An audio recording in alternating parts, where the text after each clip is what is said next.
The G20 Summit wrapped up in Johannesburg Sunday, the first time the forum has ever been hosted on the African continent.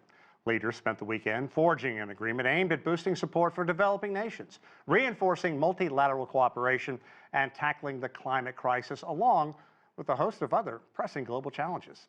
CGTN's Robert Nagila has more. The summit is therefore closed. With the stroke of a gavel, the 2025 G20 Leaders Summit in Johannesburg came to a close. A historic gathering, given that this was the first time the meeting was held in Africa. It's been seen as a success story, given the number of key leaders of leading global economies and major international organizations who attended. At the closing ceremony, South African President Cyril Ramaphosa lauded the summit for adopting a declaration that addresses major global challenges while advocating for inclusive growth.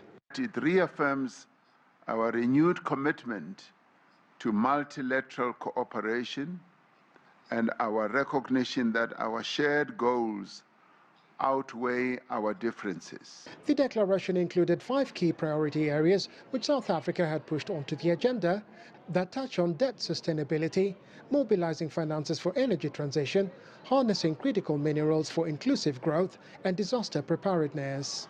According to the South African leader, this provided the foundation for the summit to address other key areas. In addition to these 4 priorities, we have prioritized issues of inclusive economic growth, industrialization, inequality, unemployment, and security and artificial intelligence. An expert says the summit gave the African continent and low-income countries a platform to address the many challenges they face. So the essence of this G20 is more about multilateralism. But beyond that, it also creates premises on how Africa is going to develop. Also on the agenda were the various conflicts in Africa and the continent's vital resources. The issue of conflicts in DRC, the issue of conflicts in Sudan, the issue of debt relief for countries in Africa and the global south, but of most important was also the issue of critical resources.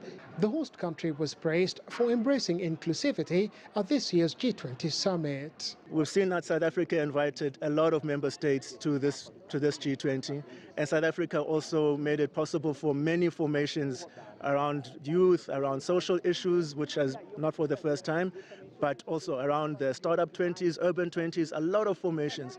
We've seen that inclusivity is possible even in the G20. So for me, that is the major takeaway. President Cyril Ramaphosa has received praise for placing Africa's priorities and those of the global south on the global agenda. But now the hard work begins, turning words into action. Robert Nagila, CGTN, Johannesburg, South Africa. Okay, to discuss this and a lot more, let's bring in our panel of guests. Joining me on set, Sourabh Gupta, a senior Asia-Pacific International Relations Policy Specialist at the Institute for China-American Studies, and from Beijing, Victor Gao, the chair professor at Soochow University. Anton Fedyashin is also here on set, professor of history at American University, and in South Africa, David Monyae. He is an associate professor of political science and international relations, as well as the director of the Center for Africa-China Studies at the University of Johannesburg. I want to welcome all of you. David, I want to start with you because a lot of important information wrapped up in that story that we just saw, that very excellent story. Let's talk about the fact that this is the first time the continent of Africa has hosted this very important summit, and the fact that the gavel did come down. It is considered a success, but as we heard in our story, the tough work begins now. What is the first priority to move forward? I think key issues has to deal with the most important issue, which is the cost of capital. I think going forward, South Africa and the rest of the African continent will have to put mechanisms in advancing with the forthcoming conference coming next year, the debtors conference, to ensure that the voice of those who borrow is heard and their concerns are addressed adequately in a fair way. I think working with partners, South Africa and the African continent, will be able to go on other key areas such as the critical mineral issue, and ensure that Africa benefits from these resources that we have. And the most important, climate change, are some of those issues that are quite important. Yeah, indeed, climate change, such a pressing issue affecting virtually every entity around the globe.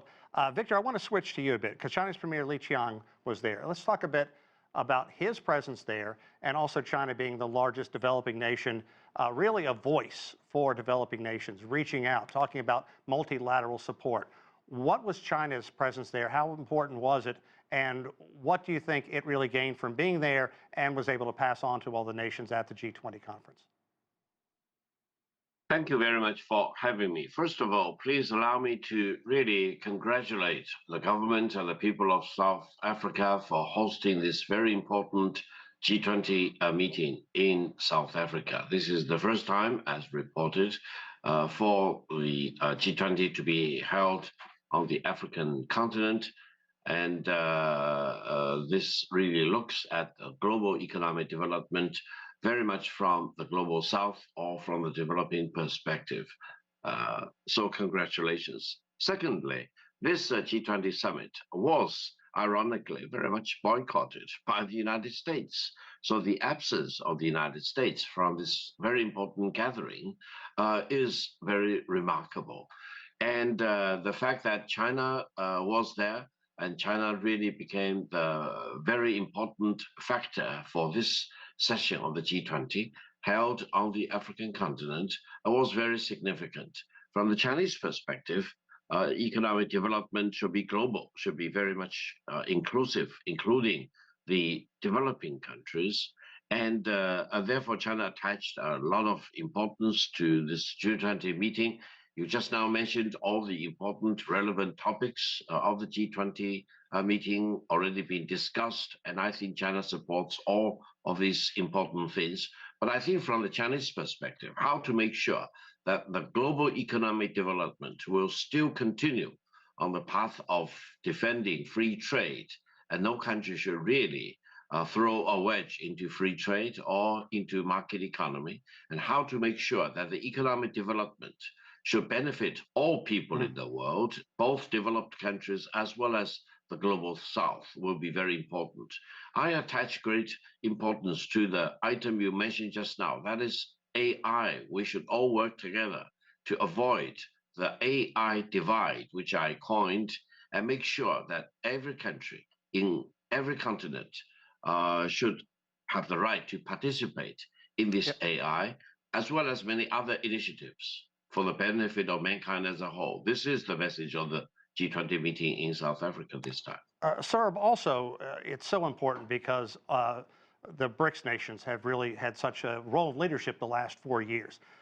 Talk about that moving forward, how important that's going to be, because you can't talk about such important issues, climate change, without talking about these developing nations and how they are going to be affected.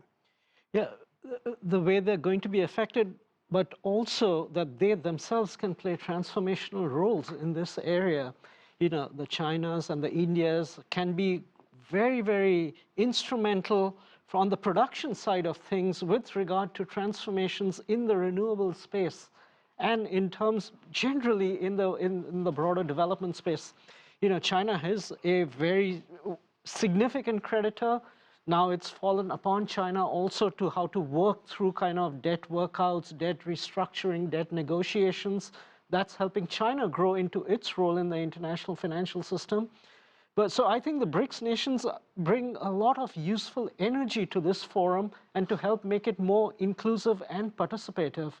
And I hope that they, from that role, will also champion some of the ideas and the wishes that we heard from the South African presidency, you know, with regard to debt relief, with regard to debt sustainability. These are not issues that are faced by the main BRICS countries, but these are countries, but most of the African countries and many other countries, LDCs are facing these challenges. And I hope that there will be a voice for them so that the transition that we can have, so that there's money both for development and there can be money at the same time for addressing the climate change challenge. Anton, Fedyashin, I want to ask you, because Victor talked about kind of the elephant in the room, the fact that the United States wasn't there. The gavel came down. They were supposed to transfer the gavel to the United States, which is hosting next year. Yep. But the U.S. wanted to have someone from the embassy receive the gavel. South Africa thought it wasn't appropriate. It didn't happen. And then you heard the White House say, in effect, we can't wait to host it to bring credibility back to G20. When you hear something like that coming on the heels of a G20 summit that seems so successful and touched upon so many pressing issues, what do you think, firstly, and what kind of image does it send the world about the United States? Because there's so many criticisms that this is an administration that thinks it doesn't live in the world, it thinks it runs the world. Yes, and that's exactly what it thinks. And anyone who's been following Donald Trump in his big political life over the past 8 years should not be surprised. 9 years now, actually. This attitude of the United States towards the G20, towards multilateral forums in general, and towards South Africa is the reason why it is really the United States that is the biggest champion and pioneer of organizations such as BRICS, because it's precisely this kind of attitude that encourages the developing countries of the world, and those who are already developed within the formerly developing world, to really band together, to regionalize their ties, and to start setting up financial and trade systems around the very complex and quite successful system that the United States had created throughout the 20th century. No one has done more damage to the United States' reputation than the U.S. itself has done. And this is not just a Trump story, although it mostly is. The Biden administration was also part of this, as was the Obama administration, unfortunately, with the way, for example, it negotiated the TPP in order to contain China economically, which, of course, led to the Chinese making their own economic decisions. So all of this is just a plot point on the path to the de-Westernization of global geopolitics, and even more importantly, geoeconomics, because that's, of course, what the G20 works with. And I'm afraid that the long period that we in the United States and in the Western world call the Columbian period, the 500-odd years after the era of discovery started, when Europe and the West set the pace and the melody to global history, that all is coming to an end.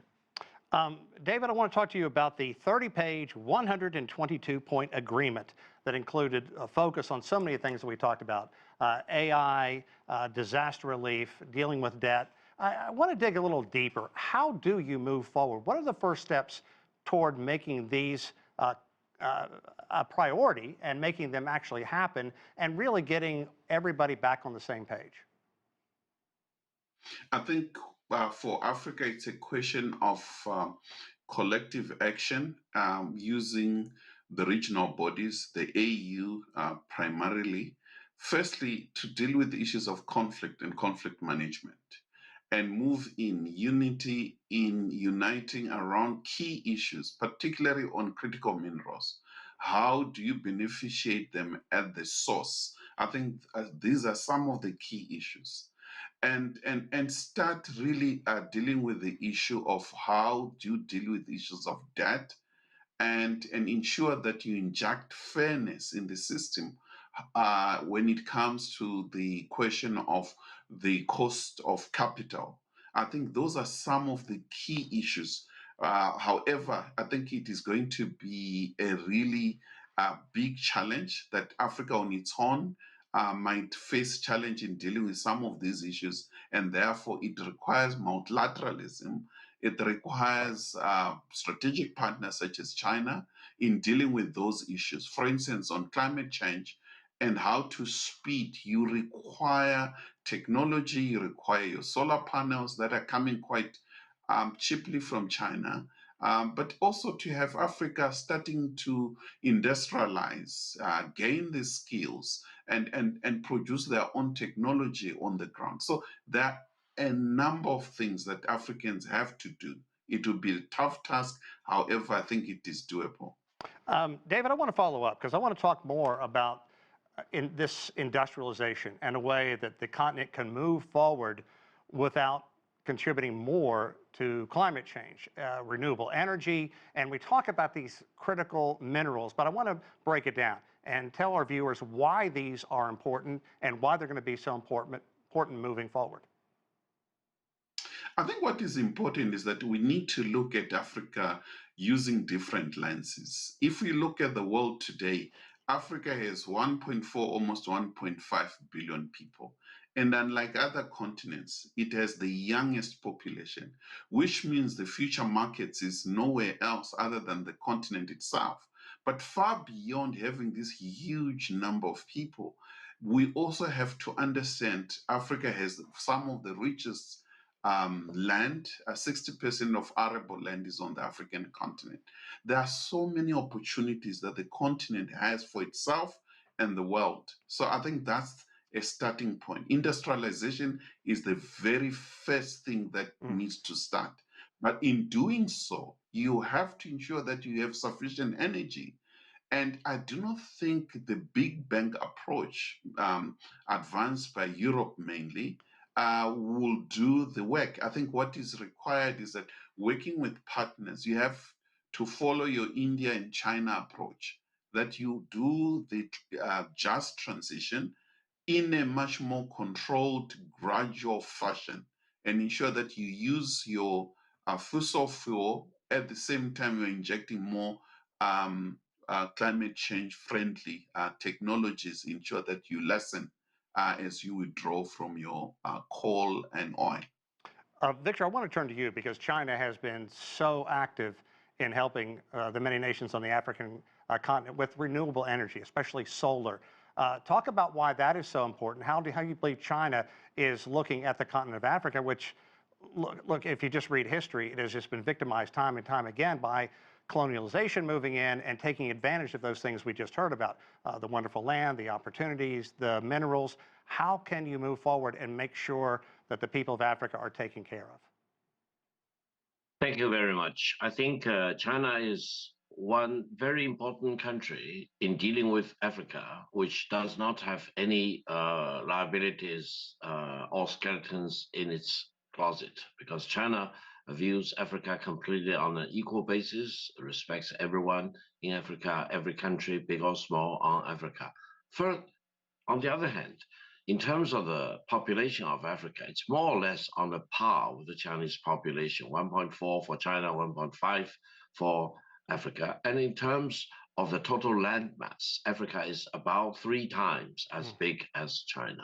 And while Africa has about 54 countries in total, each country in Africa is more or less about half the size, on average, about a province in China.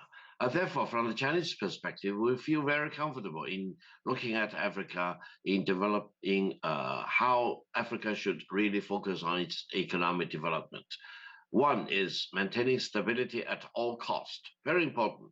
Whether Africa can improve its work in this regard, of course.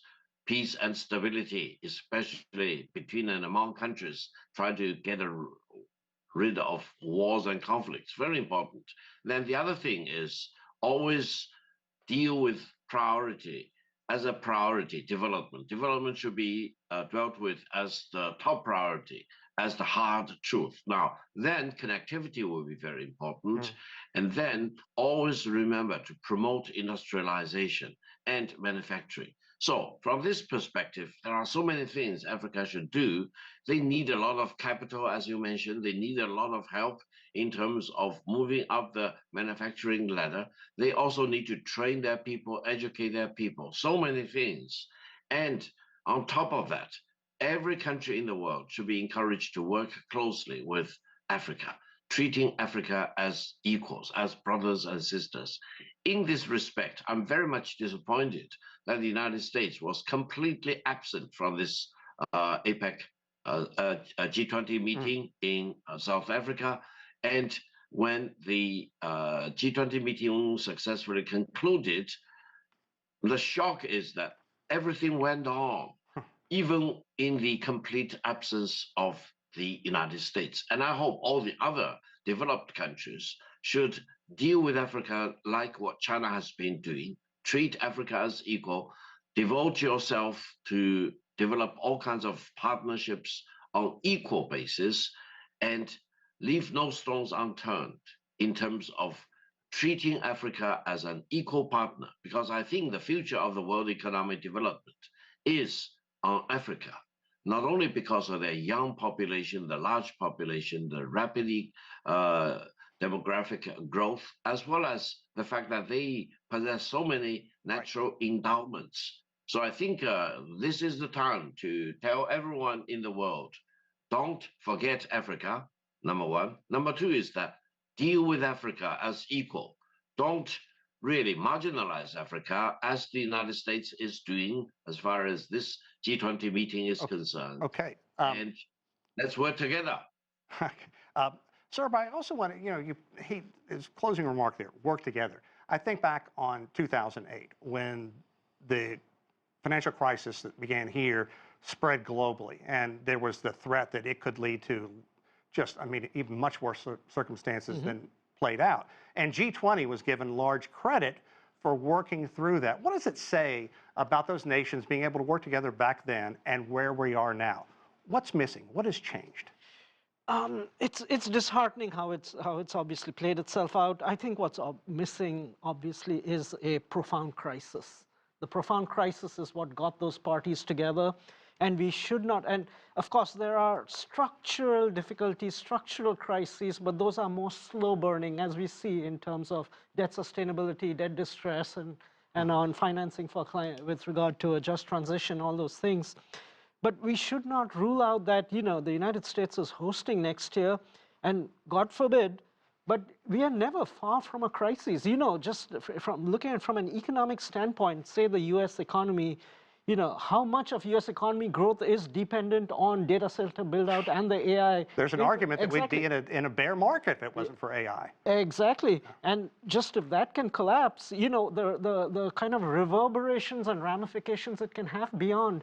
Think again in terms when COVID happened, of course, terrible, damaging, sad. But one of the factors, one of the consequences later on was mismanagement of the interest rates by the Federal Reserve, and of course there was the stimulus packages, et cetera, which shot interest rates up.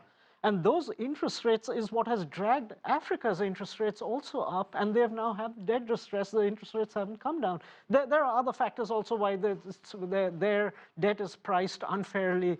So I mean, a crisis can happen again, and concentrate minds. And regardless, we don't have to sit for that crisis to happen. I mean, consider again next year. We again have stark external imbalances. China has huge savings. The Asia-Pacific region has excess savings. There's huge deficits in the US. I think there's a great conversation to be had between Asia and the United States in terms of having a structural rebalancing, external rebalancing to have sustainability out there. Otherwise, we can have a worse crisis. So, of course, the US's absence is the world. The world knows now that the world can, that multilateralism is alive and well. Yeah. Alive and well. I hope these countries will take it forward at places like the WTO, where the US is not participating in deepening reform without the US, that it can be done. And I hope that it will not be an excuse to limit ambition because the US is not there, but to actually exceed ambition if possible. Indeed. And Anton, also, the leaders also talked about declaration for peace in so many areas where there is a crisis right now: Ukraine, Sudan, the Democratic Republic of Congo, the occupied Palestinian territory. So how do these conflicts impact developing nations, and what kind of teeth do you think this is going to have to move forward to keep this front and center, to keep people talking about it and find a way to find peace? Unfortunately, this is the area where I see the greatest difference between aspiration and reality, because conflicts have an enormous impact on economic development for the very simple reason that no one invests in areas where there is a threat to life and property. It simply doesn't happen, and you don't need to be Henry Morgenthau to figure that one out. Unfortunately, the chances for peace sort of erupting all over the planet are also fairly slim right now. And as we see in Ukraine, for example, NATO expansion was directly directly contributed to that crisis. And that's a Western issue. Until that issue is solved, Ukraine will remain in destruction and poverty. You can say that about a lot of other regions. So I appreciate the good feelings within the G20, but I think it will have to come down to the non-Western countries banding together and starting to solve their own issues on a bilateral or multilateral level without the direct involvement or, more importantly, dependence on Western states, especially the U.S. Because if we look at what's about to happen, it looks like in Venezuela, unfortunately, the United States is again exporting instability, and that means economic implosion, although this was the president who promised us that this was not going to be part of his program. Indeed. David, I want to give you the final word. We only have about a minute left. Give us a reason to look positive, to look forward, because 365 days can be a long time. And the United States hosting G20 next year, give me your most optimistic look for what can happen over that time. I think what we're going into is a selective globalization. While the United States is withdrawing from the world, I think we're going to see Africa uniting, the global South uniting, and the fragmentation of the Western world. I think you're going to see more of Western world siding with the global South in quite a number of areas of their core interest. And the positive of all this, these entities working together? There will be a continuity. I think that's what we're going to see. Multilateralism is under threat. But nonetheless, I think Johannesburg G20 has demonstrated, as my colleague has already said, there's going to be continuity with or without the United States. I think it's a lesson for President Donald Trump that the entire MAGA project is not compatible with the majority of people in the world. Okay, I want to thank our panel. Wonderful discussions. We're going to leave it there. For all of us here, thanks so much for watching. I'm Sean Caleb's here in Washington, D.C. You've just watched another edition of The Heat.